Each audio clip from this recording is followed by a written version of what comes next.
23 years. That's how long Linda and I had been together. 23 years of mortgage payments and school pickups and arguing about whose turn it was to take out the trash. 23 years of building something I thought was solid. The box was small, wrapped in plain brown paper. No ribbon, no card, just the box sitting on the kitchen counter when I came home from work that Tuesday evening. "What's this?" I asked, setting down my keys. Linda didn't look up from the stove. She was making pasta, the kind with the expensive sauce she only bought for special occasions. "Open it." I tore off the paper. Inside was a standard padlock key, the kind you'd get at any hardware store. Attached to it with a twist tie was a folded note card. I read it once, then again. "What storage unit?" "The one on Industrial Boulevard," she said, still not looking at me. "Unit 247. I paid the rental fee this month. It's current." "Linda, what the hell is this?" She finally turned around. Her face was calm, almost neutral, but her eyes had that look I'd seen maybe 3 times in our entire marriage. The look that meant she'd made a decision and nothing I said would change it. "Just go," she said quietly. "Tomorrow morning, before work. Go alone." "Why can't you just tell me what's in there?" "Because you need to see it yourself." I wanted to push harder, demand answers, but something in her voice stopped me. This wasn't a game. This wasn't some elaborate anniversary surprise with a new watch or concert tickets waiting in a rented space. This was something else entirely. I slept like hell that night. Linda came to bed around 11, kissed me on the forehead like she always did, and rolled onto her side. Within minutes, she was breathing steady and deep. Meanwhile, I stared at the ceiling and listened to the ceiling fan click on its 3rd rotation. The key sat on my nightstand, catching streetlight from the window. I'd driven past that storage facility 1,000 times. It was one of those squat, ugly complexes with roll-up metal doors and security cameras that probably didn't work. Why would Linda rent a unit there? And why wouldn't she tell me about it? I ran through possibilities. Maybe she'd been planning a surprise renovation. Maybe she'd inherited something from her mother and didn't want to clutter the house. Maybe she was finally getting rid of all my old tools like she'd been threatening to do for years. None of it felt right. At 4:47 a.m., I gave up on sleep and got out of bed. Linda didn't stir. I showered, dressed in jeans and an old work shirt, and made coffee in the dark kitchen. By the time the sun started turning the sky gray, I was already in my truck with the key in my pocket. Industrial Boulevard looked different in the early morning. The warehouses and auto shops were still locked up, their parking lots empty except for a few overnight security vehicles. The storage facility sat at the end of the strip, surrounded by a chain-link fence with barbed wire on top. The gate code was written on the back of the note. 4739. I punched it in, and the gate rolled open with a metallic screech. Unit 247 was in the back corner, 3rd row from the fence. I parked directly in front of it and sat there for a minute, engine running, hands on the wheel. This was stupid. I was acting like a paranoid idiot. Linda had probably just been dramatic about the whole thing. Women did that sometimes, especially around anniversaries, made everything into theater. The padlock was industrial grade, the kind that required bolt cutters to break. I slid the key in, and it turned smooth as butter. The lock popped open and I pulled it free, then grabbed the handle and rolled the door up. The smell hit me first. Dust and old paper and something vaguely chemical, like cleaning supplies left too long in heat. The unit was maybe 10 by 15 feet, lit by a single bare bulb that flickered on automatically when the door opened. And it was full. Not full like a hoarder's garage. Full like an office that had been carefully, methodically packed up and relocated. Filing cabinets lined the left wall. Bankers' boxes were stacked 4 high along the right. In the center sat a folding table with a chair, and on the table was a large accordion folder, the kind lawyers used, with a yellow sticky note on top. The note said, "Start here." My hands were shaking when I picked it up. I don't know why. Nothing about this seemed dangerous, just wrong. I opened the folder. Inside were documents, copies mostly, printed on standard office paper. The first one was a deed transfer form for a commercial property on Highway 9. The property I'd helped my son David purchase 3 years ago when he'd started his contracting business, except my name wasn't on it. I remembered signing those papers. David had brought them to the house on a Sunday afternoon, said his lawyer needed my signature as a co-signer for the loan. I'd been watching a football game, half distracted, and signed where he pointed. But this copy showed something different. The signature line where my name should have been listed me as witness instead of co-owner. And the primary owner wasn't David. It was his wife, Rebecca. I set the paper down and picked up the next one. This was a business registration form for a consulting LLC. I'd signed it too, maybe 2 years back. My daughter Emma had been so excited, finally turning her freelance work into a real company. She'd needed a parent's signature for some banking requirement. Except according to this document, I wasn't a partner. I wasn't even an investor. I was listed as personal guarantor for line of credit, non-participating. The next document was worse. It was a copy of my own credit report, printed 6 months ago. Someone had opened 3 business credit cards in my name. The balances totaled just under $47,000. I'd never applied for any of them. My chest felt tight. I sat down in the folding chair and spread the papers across the table, trying to make sense of what I was seeing. There were more documents underneath. Copies of checks I'd signed for family emergencies that had been deposited into accounts I didn't recognize. Insurance forms with my signature, naming beneficiaries I'd never discussed. A power of attorney document I definitely didn't remember signing, granting David limited authority over my retirement accounts. Every single piece of paper was something I'd signed willingly, or at least without suspicion. David needed help with a down payment. Emma needed a co-signer for her lease. Linda needed me to update our estate planning paperwork, except none of it was what they'd told me it was. I don't know how long I sat there. Long enough for the sun to fully rise and heat to start building inside the metal unit. Long enough for sweat to soak through my shirt.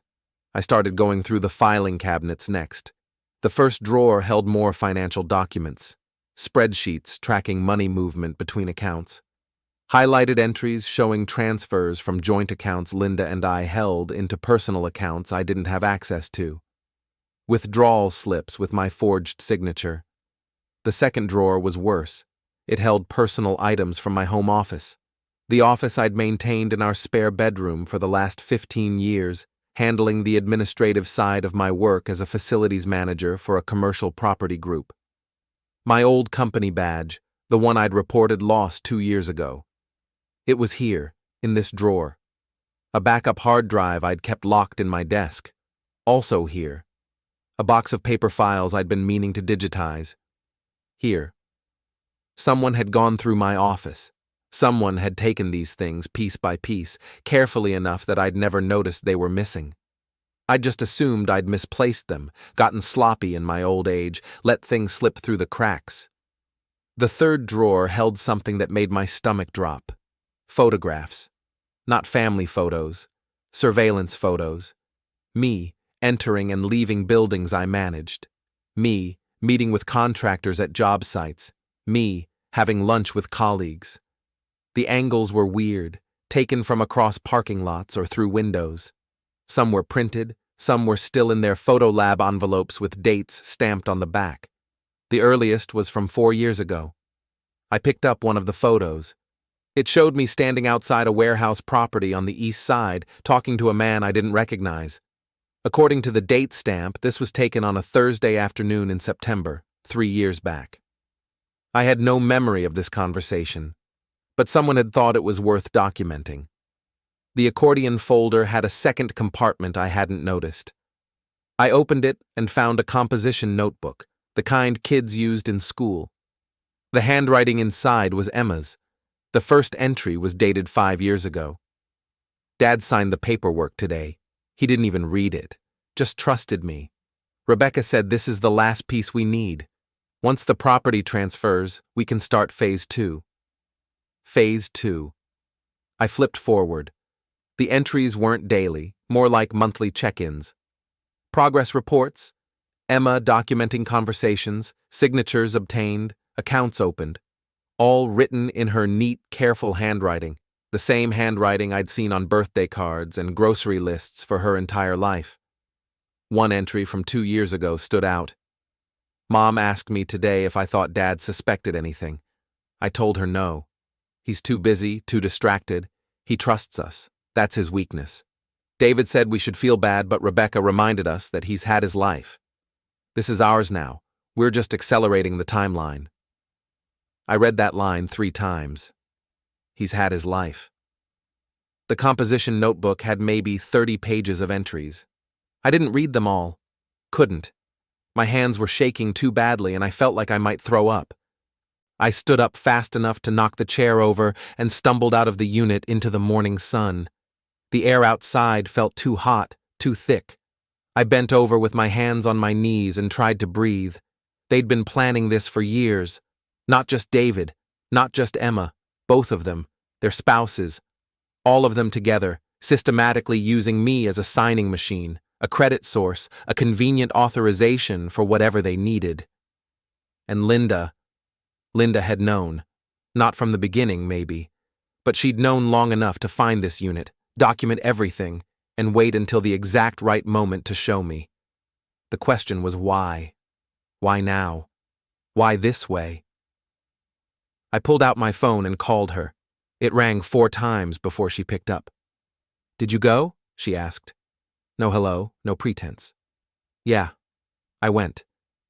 Silence on the other end. Then, "I'm sorry." "How long have you known?" 8 months, maybe 9. I started noticing things, small things. Emma asking about your work schedule. David showing up at odd times when you weren't home. I thought maybe they were planning a surprise party or something stupid like that. "So you went through my office?" "No. I hired someone to watch them. A private investigator. He's the one who found the unit. It was in Emma's name, but David had keys too. They'd been meeting there. Planning." My throat felt tight. "Why didn't you tell me?" "Because I needed proof. Everything in that unit I collected over the last 6 months. Every document, every photo, every piece of evidence. I needed you to see it all at once, see the full picture, so you wouldn't try to explain it away or give them the benefit of the doubt." She was right.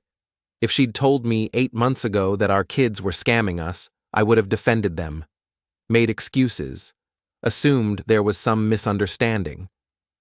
"What am I supposed to do with this?" I asked. "Whatever you need to do." "Linda?" "I can't tell you that part. That's yours to figure out. But you needed to know what they are, what they've become." She hung up.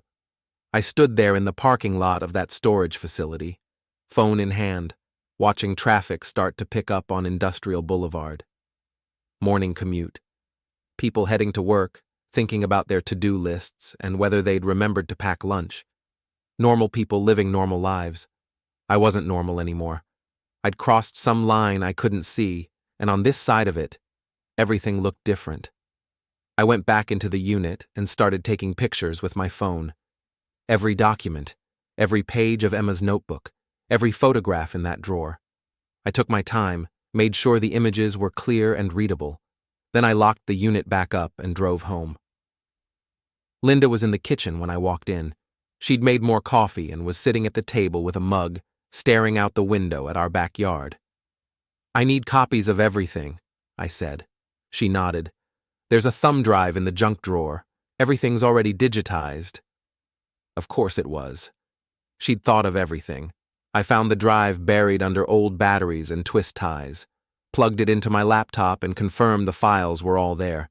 Hundreds of documents, all organized by date and category. "What are you going to do?" Linda asked. I looked at her. Really looked at her. She'd lost weight over the last year. I'd thought it was stress from her job or maybe just getting older. But now I wondered how much of it was from carrying this secret. knowing what our children had done and not being able to tell me until she had proof. "I don't know yet," I said. "But they made a mistake." "What mistake?" "They assumed I'd never find out. They assumed I was too stupid or too trusting to notice. They assumed I'd just keep signing whatever they put in front of me until there was nothing left." Linda's mouth twitched, not quite a smile, but close. "You were always underestimated." "Yeah," I said. "I was." I spent the rest of that day at home, calling in sick to work for the first time in 3 years. Linda went to her office like normal, said it would look suspicious if we both stayed home. She was probably right. I sat at the kitchen table with my laptop and started building a timeline. Every document, every transaction, every signature they'd forged or manipulated. I cross-referenced it with my own records, bank statements, credit reports. The picture that emerged was worse than I'd imagined. They hadn't just taken money. They'd built an entire structure around me, using my name and credit and reputation as a foundation for businesses and properties I had no real stake in. If any of it collapsed, the liability would fall on me. The debt would be mine. They'd set me up as the fall guy. And they'd done it slowly, carefully, over the course of 5 years. Patient as hell. Around 3 in the afternoon, my phone rang. It was David. I let it go to voicemail. He called again 10 minutes later. This time I answered. "Hey, Dad, just checking in. Haven't heard from you in a few days." His voice was casual, friendly, the same voice he'd used since he was a kid asking for lunch money. "Been busy," I said. "Yeah, I figured. Listen, Rebecca and I are having some people over on Saturday. Nothing big, just a barbecue. You and Mom should come." "Maybe. I'll check with Linda." "Cool. Also, hey, I need to ask you something. That warehouse property on Highway 9, we're looking at expanding, maybe buying the lot next door. Would you be willing to co-sign on another loan? It's the same bank, same terms as before." My jaw clenched. "When do you need an answer?" "End of the week would be great. The seller's motivated, so we need to move fast." "I'll think about it." "Awesome. Thanks, Dad. You're the best." He hung up. I sat there holding the phone, feeling something cold and sharp settle in my chest. He'd called asking for more money, more signatures, like nothing had changed, like I was still the same useful idiot I'd been for the past 5 years. That's when I realized something important. They didn't know I knew. Linda had been careful. The storage unit was in Emma's name, but Emma had no reason to check it. David had keys, but probably hadn't been there in months. The investigator Linda hired had been discreet, which meant I had something they didn't expect. Time. I opened my laptop and started making a different kind of list. Not evidence. Strategy. I didn't go to the barbecue that Saturday. Linda went alone, told David and Emma I was dealing with a work emergency. Some issue at one of the properties I managed. A pipe burst or electrical problem. Something that sounded boring enough they wouldn't ask questions. She came home around 8 that evening and found me in my office, surrounded by printed documents. "How was it?" I asked. "Uncomfortable. Emma kept asking where you were. David spent 20 minutes talking about the new property next door to his warehouse. He's very excited." "I bet he is." Linda sat down in the chair across from my desk. She looked tired. "Have you decided what you're going to do?" "I need to understand the whole picture first. Right now, I've got fragments. I need to see how everything connects." "What do you mean?" I turned my laptop around to show her what I'd been working on. A flowchart, basically. David and Emma at the center, with lines connecting to properties, businesses, accounts, loans, their spouses in supporting roles. "Look at this," I said. "The warehouse property David supposedly bought 3 years ago. It's not generating income. According to county records, it's been sitting empty since he took possession. No tenants, no revenue. So why buy it? That's what I'm trying to figure out. Same with Emma's Consulting LLC.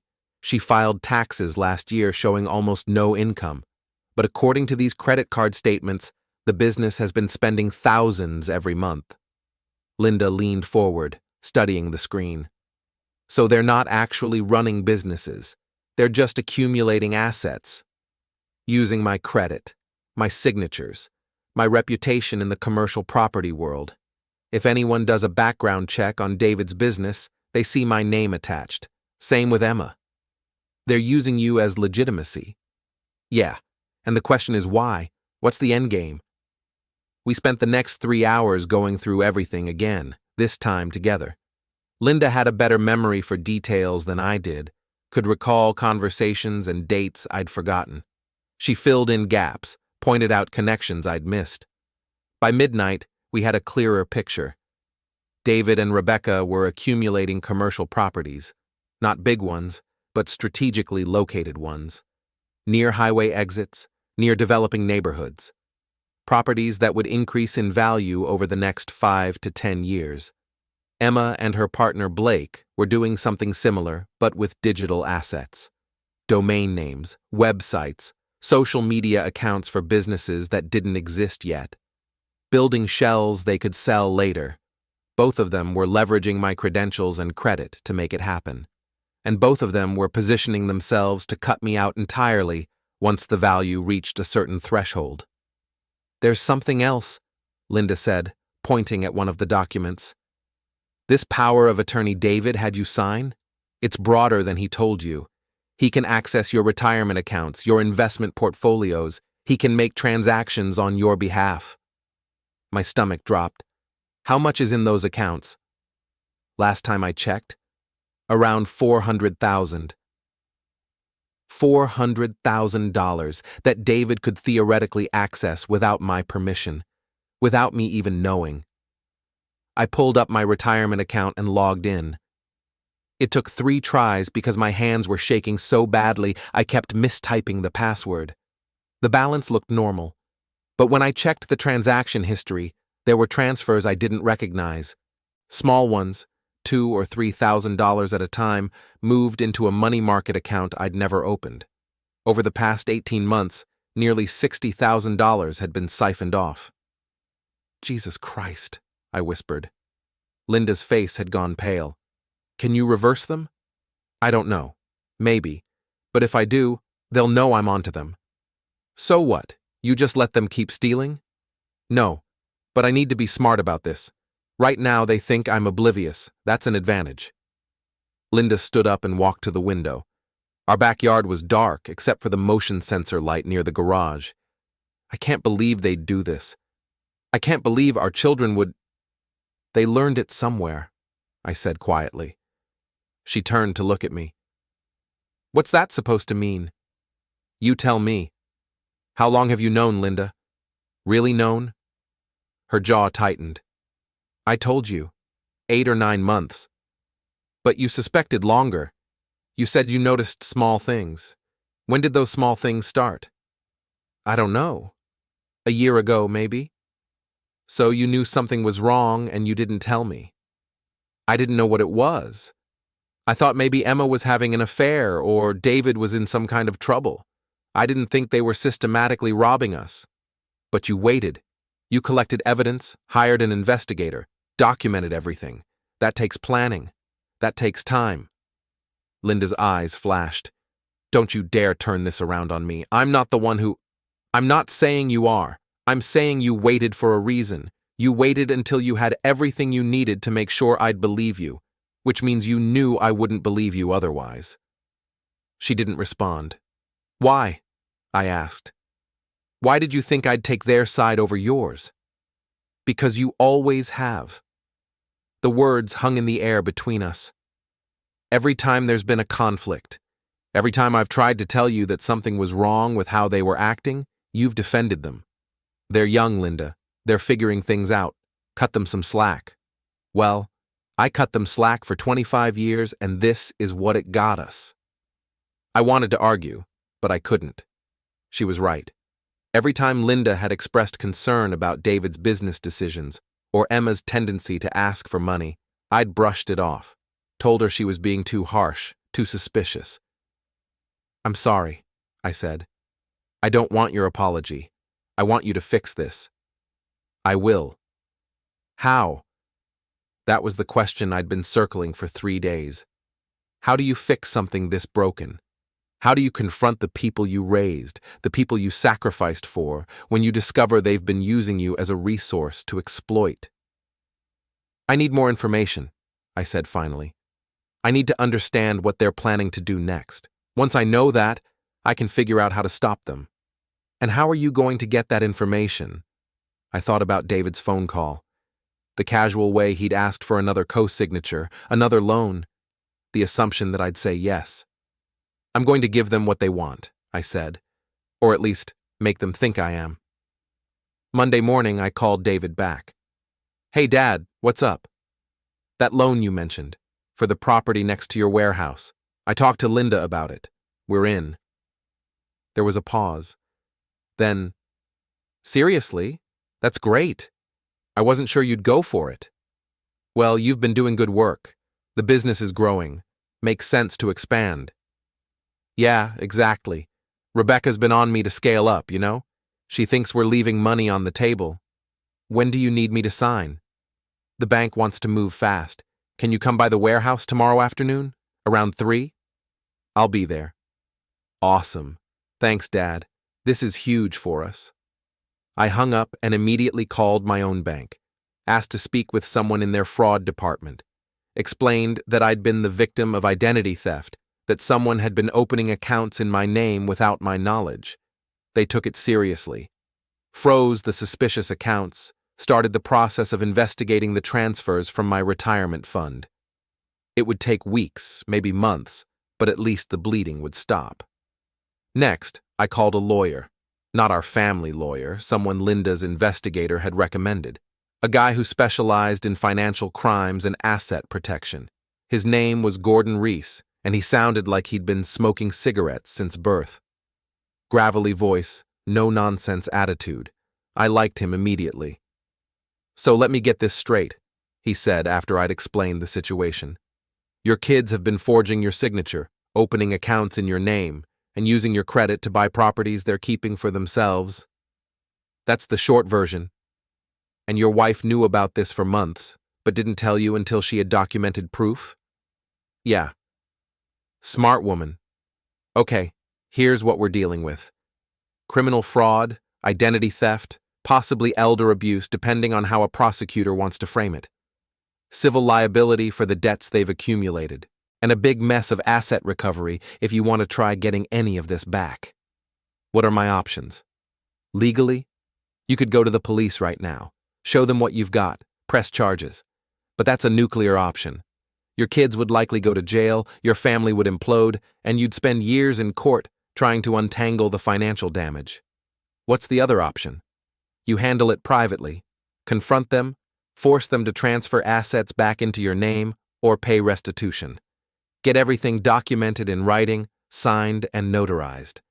If they refuse, then you go to the police with leverage. That only works if they're willing to negotiate. True, which is why you need to scare them first. Make them understand how much trouble they're in. Make them believe you'll burn everything down if they don't cooperate. How do I do that? Gordon laughed, a sound like gravel in a disposal. That's the fun part. You show them what they have to lose. We talked for another 30 minutes.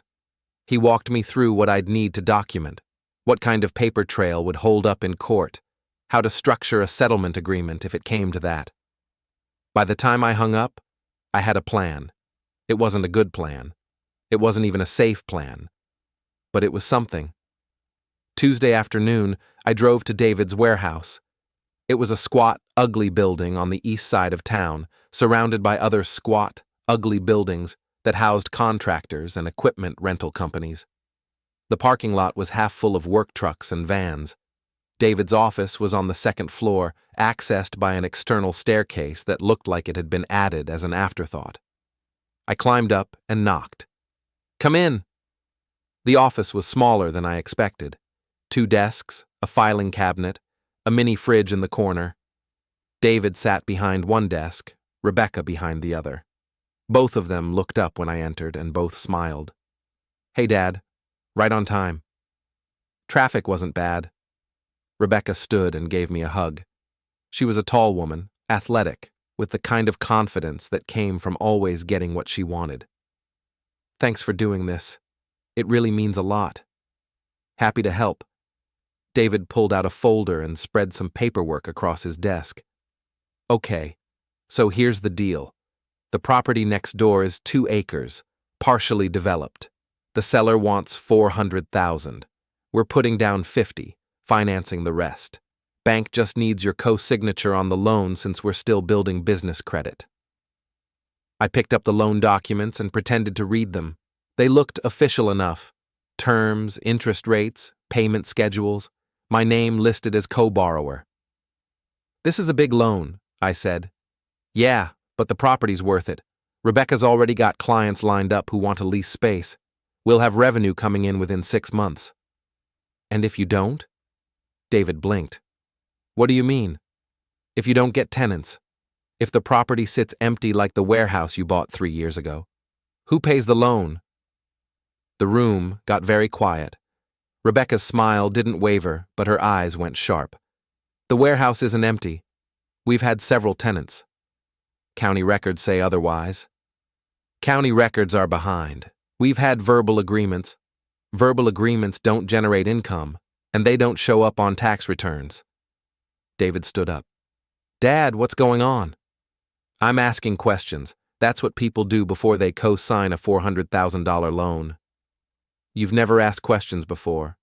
"Maybe I should have." Rebecca stepped forward, placing herself between me and David.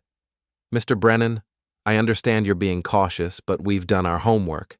This property is a sound investment. We have projections, market analysis.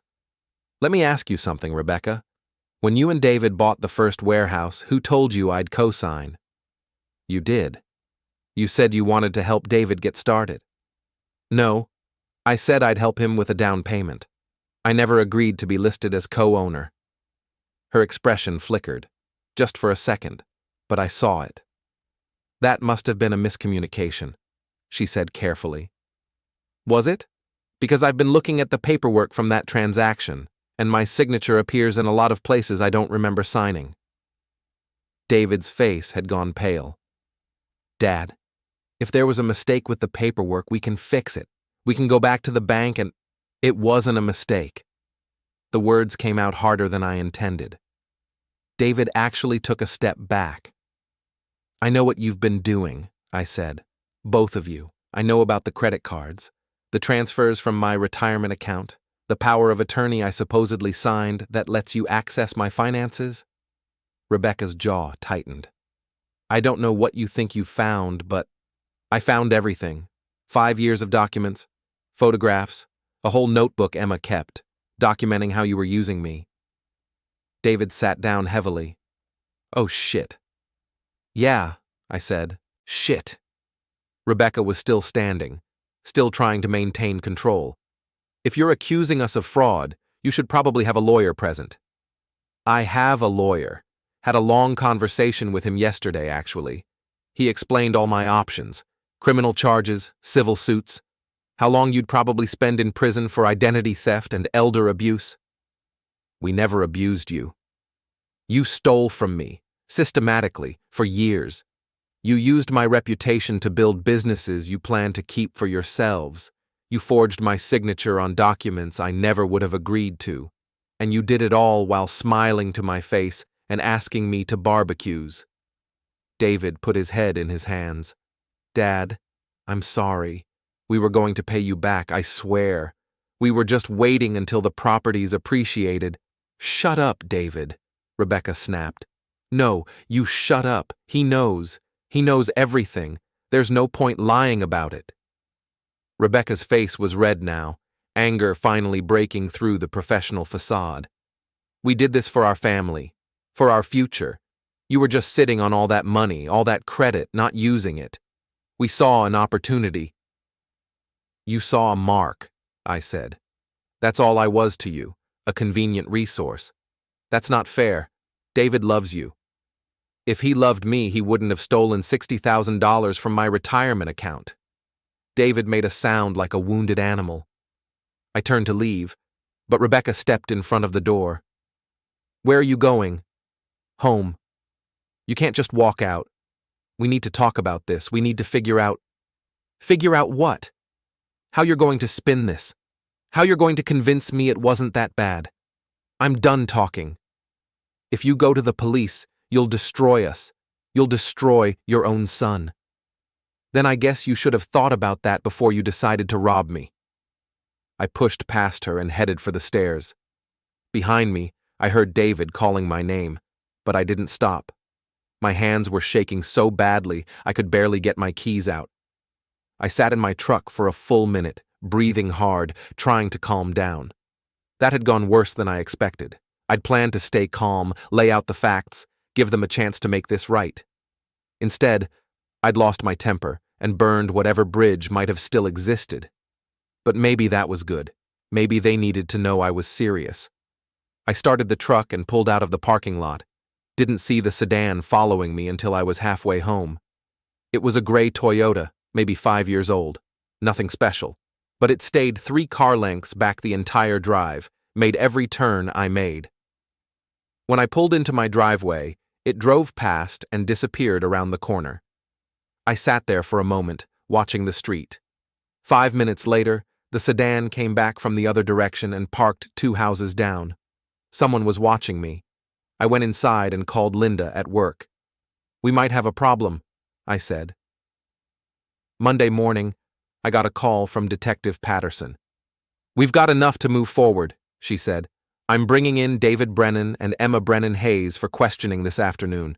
We'll be executing a search warrant on their properties as well." My stomach dropped. "Today?" "Yes. We need to move before they have a chance to destroy evidence or transfer assets. I wanted to give you a heads up." "What should I do?"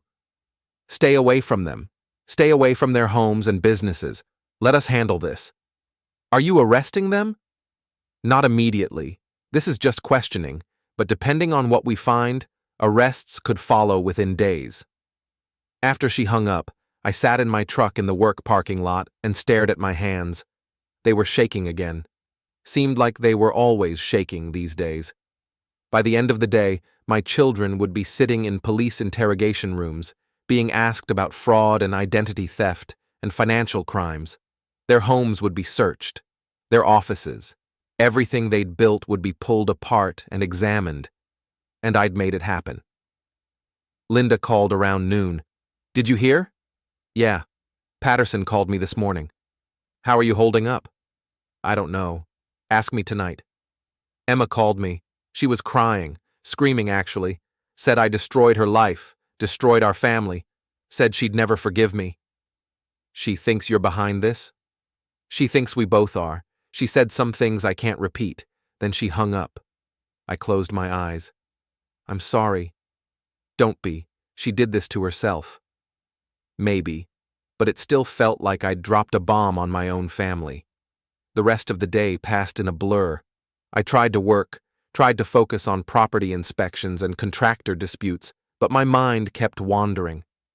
Imagining David and Emma sitting across from detectives, realizing how much trouble they were in. Around 4 o'clock, Gordon Reese called. "The police executed search warrants today, found some interesting things." "Like what?" "Emma had a second storage unit nobody knew about. Full of documents, hard drives, financial records going back almost 7 years. Turns out this started earlier than you thought. 7 years. Emma had been planning this since before she was married, before Blake was even in the picture." "What kind of records?" "Everything. Tax returns, bank statements, copies of every document you ever signed. She's been building a case file on you, basically, documenting your financial life in meticulous detail." "Why?" "Best guess? She was looking for vulnerabilities, ways to access your money without triggering red flags. She was strategic about this."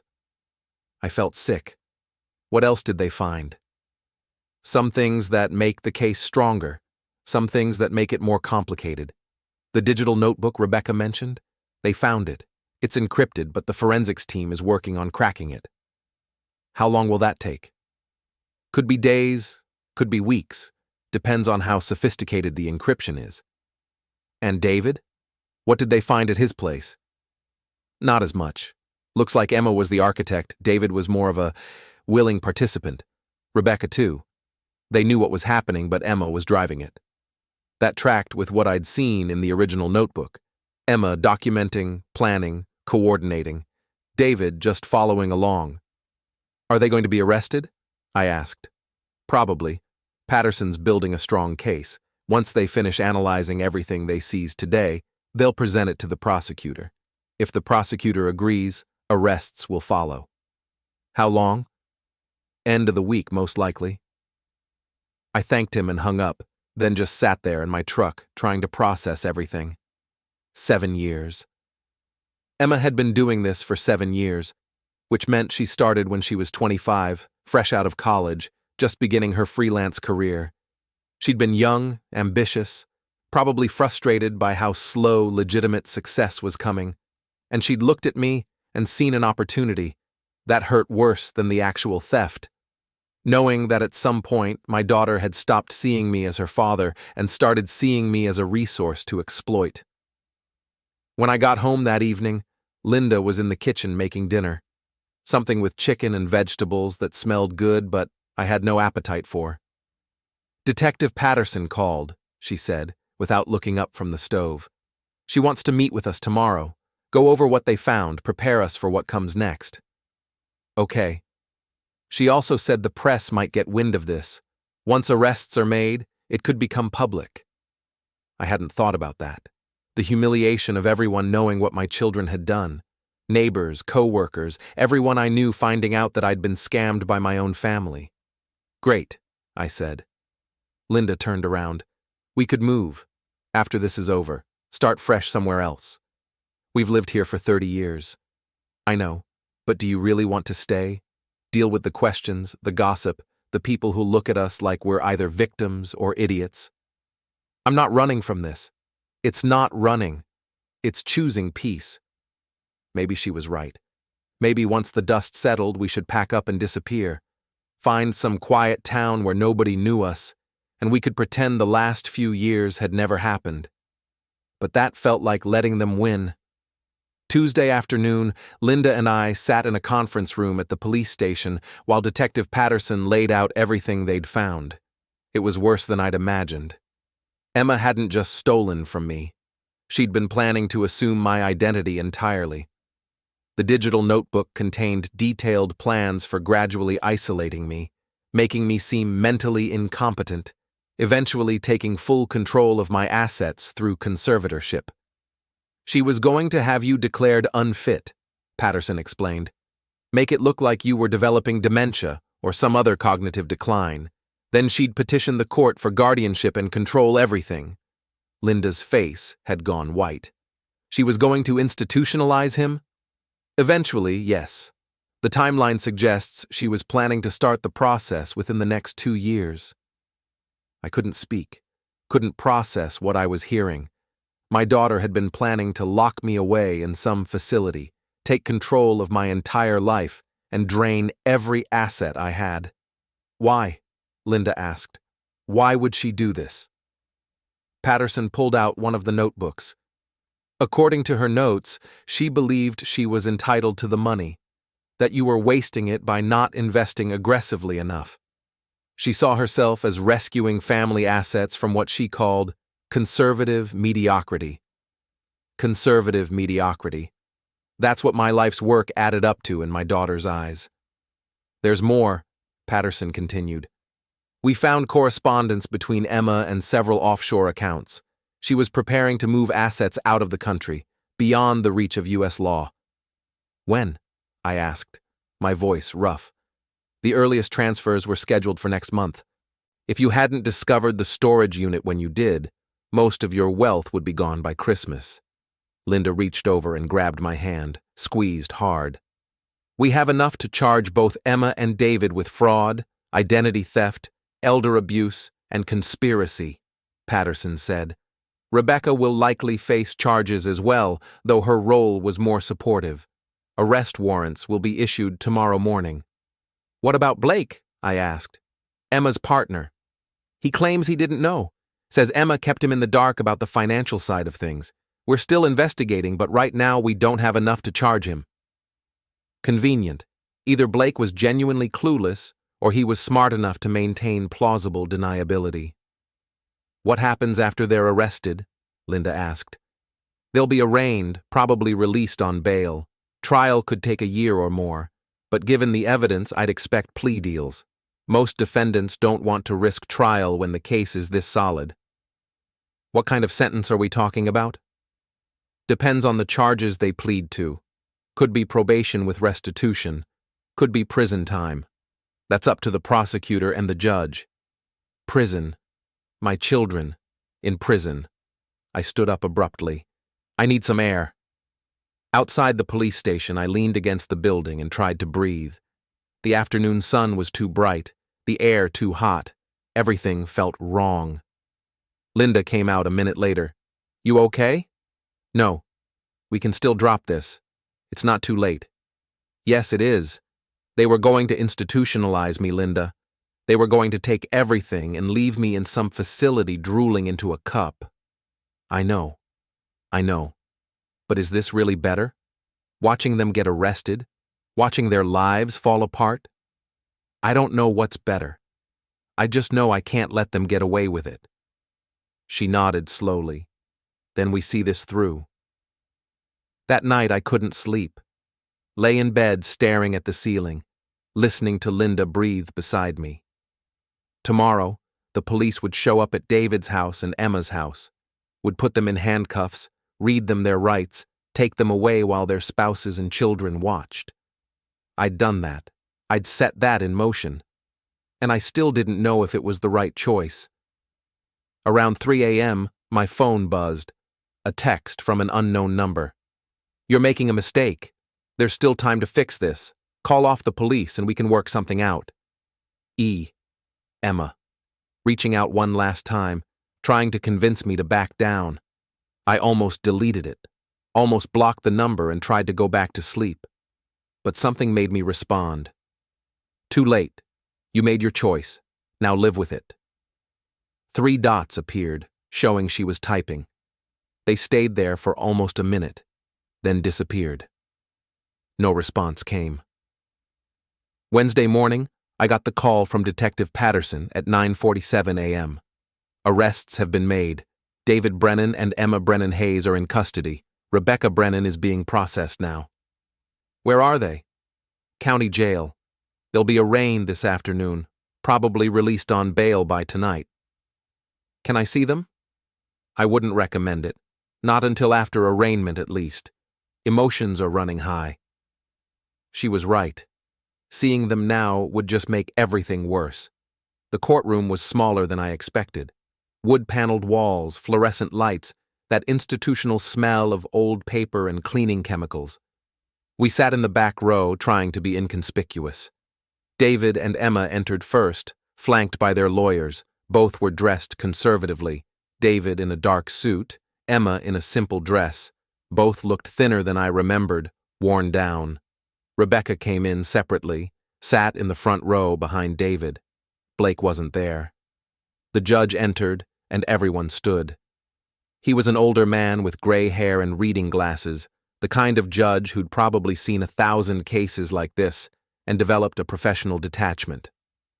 Case number 2024 CR 8847, State versus David Brennan and Emma Brennan Hayes. The clerk read the charges. Count after count of fraud, identity theft, conspiracy. Each one made my chest tighten. The judge looked at David first. "Mr. Brennan, how do you plead?" David glanced at his lawyer, who nodded. "Guilty, Your Honor." "And you understand the rights you're waiving by entering this plea?" "Yes, Your Honor." "Very well.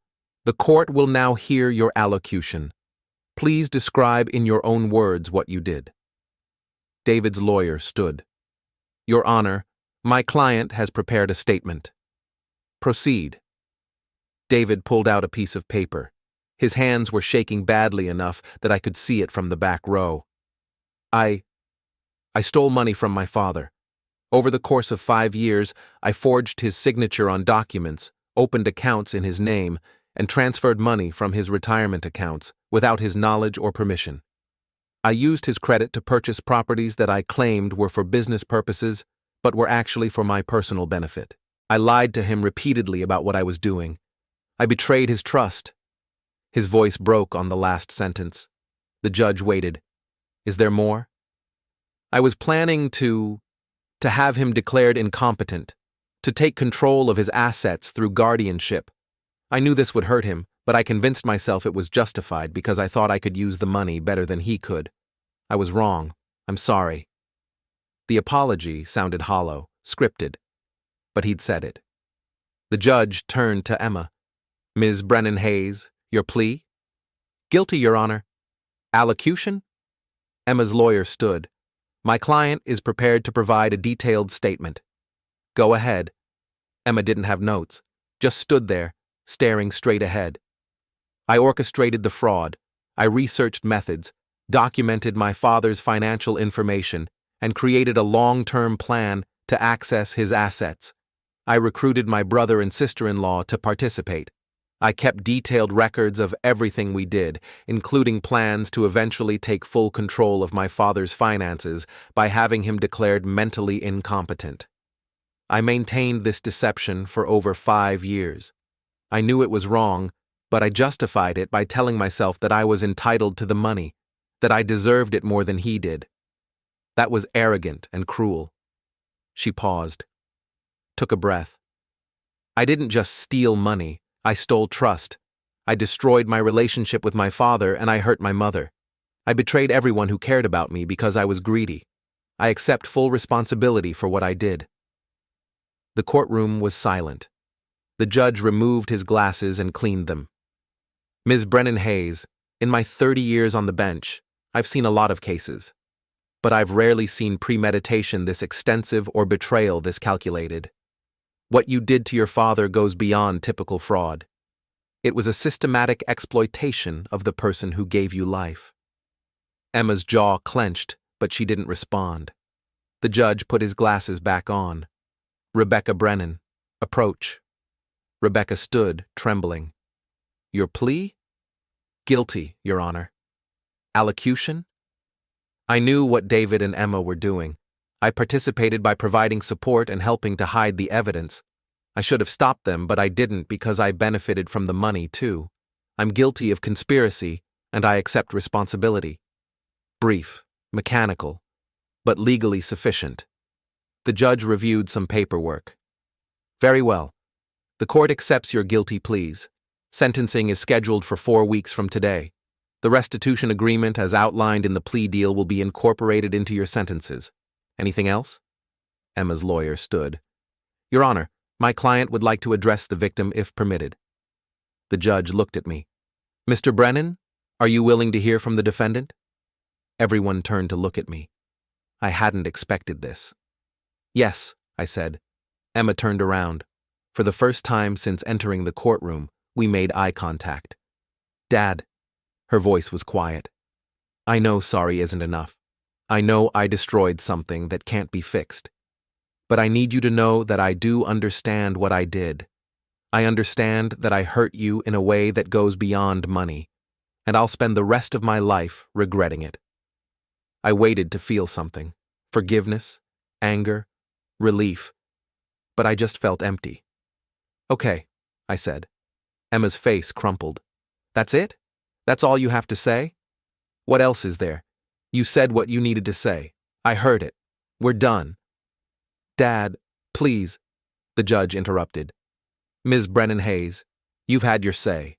This hearing is concluded. Emma turned back around. I watched her shoulders shake with silent crying.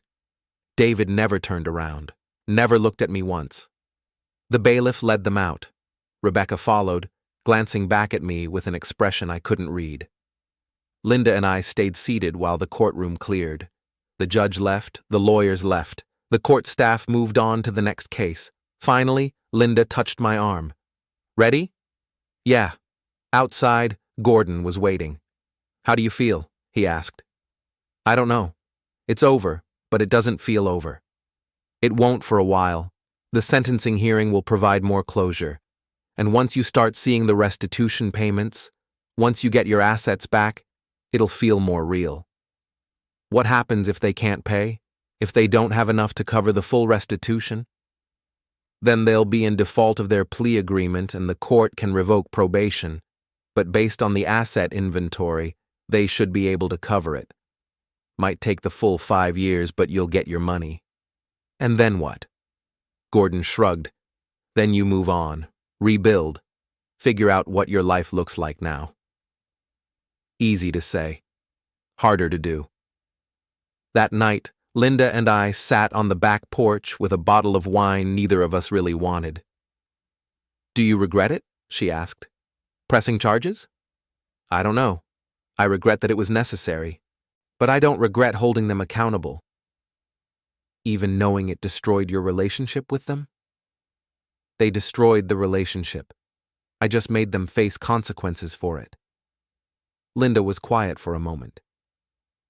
Emma's daughter. Your granddaughter. Emma called me yesterday, said we're not allowed to see her anymore, that we made our choice, and now we have to live with it. The pain in her voice made my chest ache. I'm sorry, I said. Don't be. You did the right thing.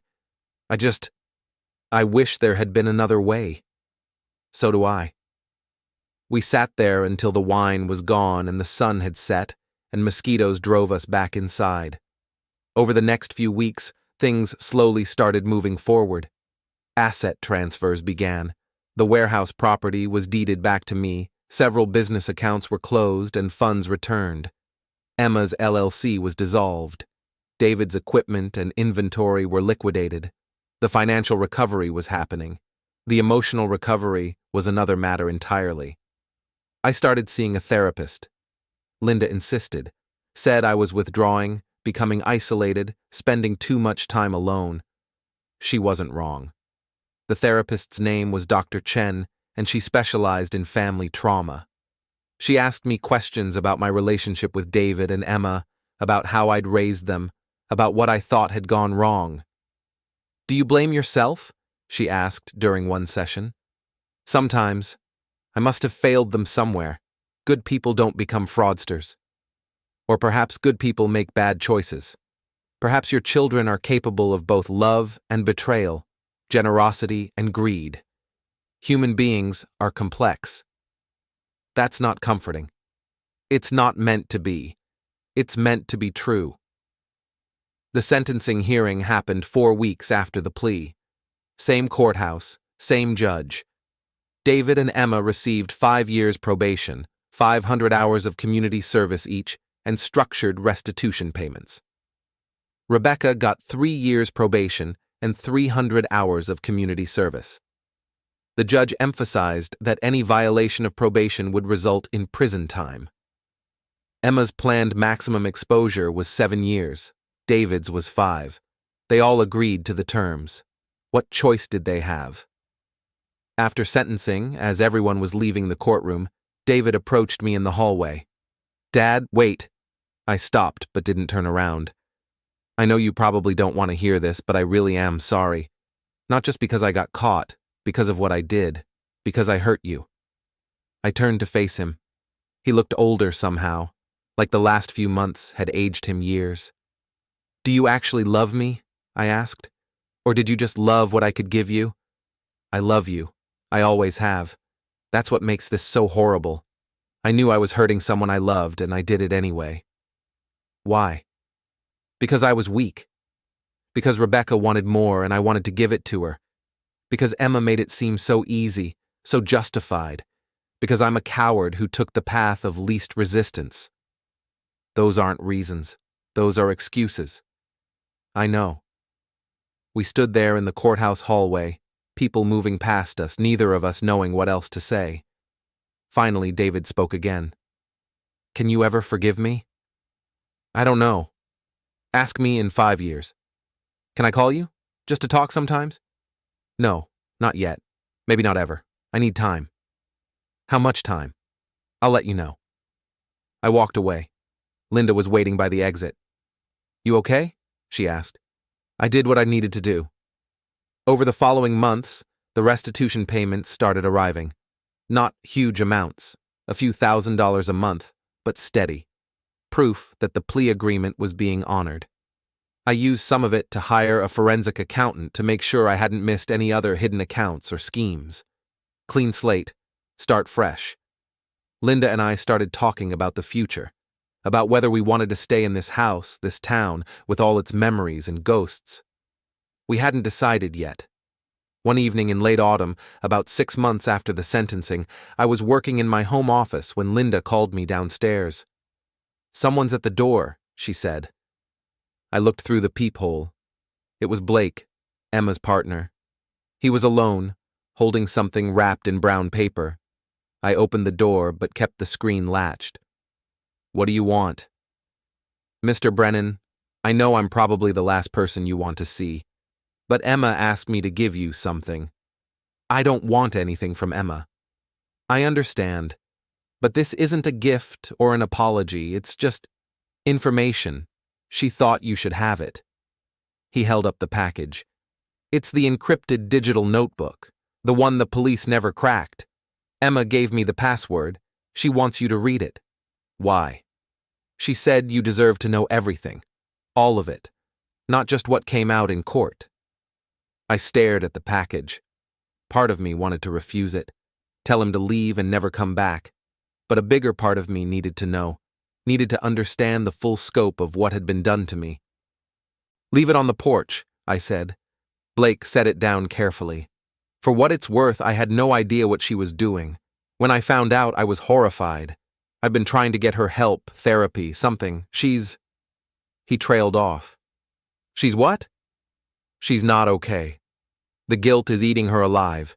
She can't sleep, won't eat, just sits in her office staring at the wall. I'm worried about her." "She should have thought about that before she spent 5 years planning to institutionalize me." Blake nodded. "Yeah, she should have." He turned to leave, then paused. "She does love you, you know. I've seen it. The way she talks about you when she thinks no one's listening. She's proud of you, proud of what you built. She just got twisted up in her own ambition, let it corrupt something good. Love isn't an excuse for betrayal." "No, but it makes the betrayal hurt more, for both of you." After he left, I brought the package inside. Linda watched me carefully. "Are you going to open it?" she asked. "Eventually. Not tonight." But I did open it that night. Couldn't help myself. Inside was a USB drive with a single encrypted file. Emma had included the password on a sticky note. "I failed you 2019, the year she'd started the scheme." I plugged in the drive and entered the password. The file was massive. Hundreds of pages of detailed documentation. Every transaction, every forged signature, every manipulation documented with clinical precision. But interspersed with the facts were personal notes, reflections, justifications that gradually became confessions. One entry, dated 2 years ago, stood out. "Saw Dad today at the house. He was fixing the fence, same as he's done 100 times. Asked me about my business, genuinely interested, genuinely proud. And all I could think was how easy it would be to have him sign another document, how trusting he is, how useful. God, what am I becoming? But I'm too far in now. If I stop, if I confess, everything falls apart. David goes down, Rebecca goes down, I go down. Better to see it through. Better to finish what I started. He'll understand eventually. When he's old and comfortable and doesn't need the money anymore, he'll understand that I was just accelerating the inevitable. Won't he? I read that entry 3 times. She'd known. Even then, she'd known what she was doing was wrong, and she'd chosen to continue anyway. The final entry was dated the day before Linda gave me the key to the storage unit. Mom knows. I can see it in the way she looks at me. She's known for months, maybe longer. She's been watching, documenting, waiting. I thought I was so clever, thought I'd covered every angle, but I underestimated her. Maybe I deserve whatever's coming. Maybe we all do. Dad, if you're reading this, I'm sorry. I know that's not enough. Nothing will ever be enough. But I need you to know that I loved you through all of this. Even when I was stealing from you, even when I was planning to take everything, I loved you. I just loved myself more, and that's the unforgivable part. I closed the laptop. Linda was standing in the doorway. What did it say? Everything.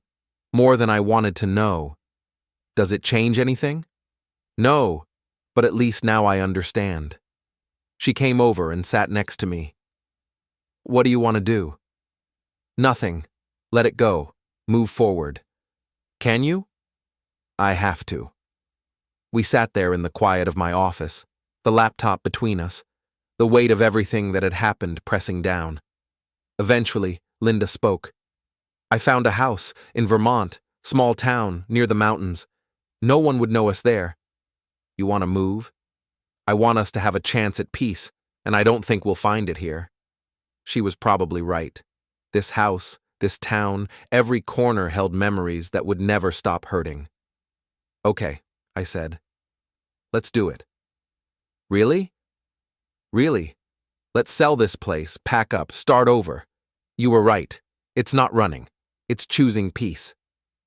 Linda smiled, the first genuine smile I'd seen from her in months. I already put in an offer, pending inspection. You were that sure I'd agree? I was that sure we both needed it. Over the next few months, we made preparations, put the house on the market, started sorting through 30 years of accumulated belongings, decided what to keep, what to donate, what to burn.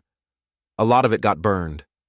Photos of family gatherings that now felt like evidence of a con. Birthday cards from David and Emma signed with love they apparently didn't feel. Keepsakes from when they were children, when I'd still believed they were good people. All of it went into the fire pit in our backyard. Linda watched me do it without comment. She understood.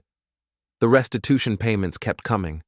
By the time we were ready to move, I'd recovered about 40% of what had been stolen.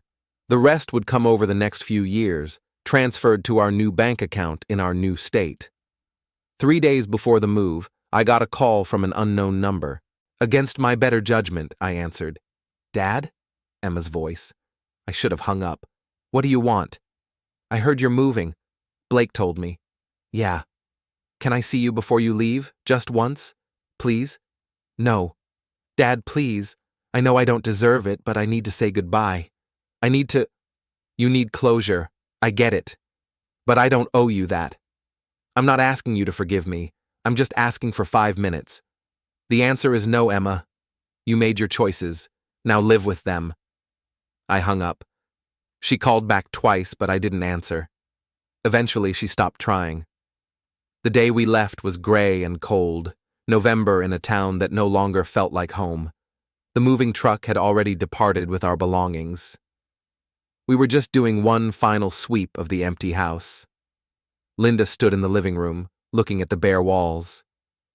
Any regrets? About leaving? No. About how we got here? More than I can count. Do you think they'll ever really change? I don't know. That's their journey, not mine. We walked out together, locked the door one last time, and got in the car. As we drove away, I looked in the rearview mirror. The house got smaller, then disappeared around a corner. Gone. Just like that. Vermont was different. Quieter. The house Linda had found was small but comfortable, nestled against a hillside with a view of mountains. No neighbors close enough to bother us. No one who knew our story or cared about our past. We settled in slowly, made the house ours, started building a new routine that had nothing to do with the family we'd left behind. I got a job managing properties for a local development company. Nothing fancy, but enough to stay busy. Linda found work at a consulting firm, doing the kind of strategic planning she'd always been good at. We didn't talk about David and Emma much. They existed in our past, but not our present. Until one day in early spring, almost a year after we'd moved, when a letter arrived. No return address, postmarked from our old town. Inside was a single sheet of paper, Emma's handwriting. Dad, I'm not writing to ask for forgiveness. I'm not writing to excuse what I did. I'm writing because I need you to know that you were right. About everything. I was selfish, I was cruel, I destroyed something precious because I thought I was entitled to more. The last year has been hell, not because of the probation or the community service or the restitution payments, because every day I wake up and remember what I did to you. Every day I see my daughter and wonder what kind of person I'm teaching her to be. I'm in therapy, real therapy, not just court-mandated sessions, trying to understand how I became someone capable of doing what I did, trying to figure out how to be better. David is too. We talk sometimes, him and me, about what we lost, about whether we can ever fix it. We can't, can we? I don't expect a response to this letter. I don't expect anything from you ever again. I just wanted you to know that I carry what I did every single day, that I understand the weight of it, that I'm trying to be worthy of the father you were, even if I'll never have the chance to prove it. I hope you're happy. I hope Vermont is everything you needed it to be. I hope you and Mom have found peace. You deserved better than what we gave you. You deserved better children. I'm sorry I wasn't one. Emma. I read it twice, then set it on the kitchen counter. Linda found it later that evening. Are you going to respond? No. Why not? Because there's nothing to say. She's on her own journey now, so am I. Those paths don't intersect anymore. Do you think they ever will again? I don't know. Maybe. But not anytime soon. Linda nodded and put the letter in a drawer. Not thrown away, but not prominently displayed either. Just filed, like everything else from that previous life. Spring turned to summer. We hiked in the mountains, explored small towns, made a few friends who didn't know our history, built something new. The restitution payments kept coming. By the end of the year, I'd recovered about 70% of what was stolen. The rest would trickle in over the next few years. It was enough. One evening in late August, I was sitting on our back porch watching the sunset when Linda came out with 2 beers. "Penny for your thoughts?" she asked. "Just thinking about how different everything is now. Better different or worse different? Different different. Not better or worse. Just different." She sat down next to me. "Do you miss them? The kids?" I thought about that. I miss who I thought they were. I miss the version of them that existed before I knew the truth. But the real them? The ones who spent 5 years stealing from me?